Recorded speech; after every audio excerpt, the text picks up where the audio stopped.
And as Ashley families wait for their loved ones to be found, local investigators feel a renewed sense of purpose after the women were found alive on Seymour Avenue, an outcome they hoped for but did not expect.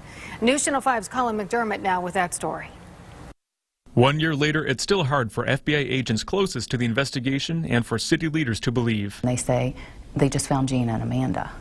And I said, what? And they said they just found Gina and Amanda and another young girl, Michelle, and they're all alive. My fear right away was that it was another false alarm, it was a false lead, it was somebody else with kind of a sick sense of humor or some kind of bizarre agenda that was going to push that out to get attention. But it was not a false alarm. Gina DeJesus, Michelle Knight, Amanda Berry, and her daughter found alive, kept in captivity at Ariel Castro's Seymour Avenue home in Cleveland for a decade. We never gave up. That's one thing, you know, law enforcement can't pat themselves on the back for saying we found these girls, because we obviously didn't. In fact, the FBI pursued every lead about Gina and Amanda every day for 10 years.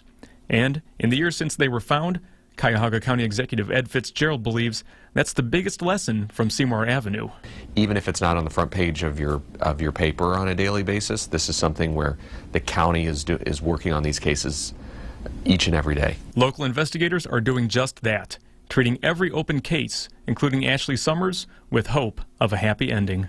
Every time we followed up on any lead, if it was related to Gina, we always approached it as Gina, Amanda, Ashley, Christina, anything that we could gain from that lead. Colin McDermott, Newschannel 5. Now, many agencies are now sharing missing persons information, and Cuyahoga County created a liaison who deals directly with families of missing people.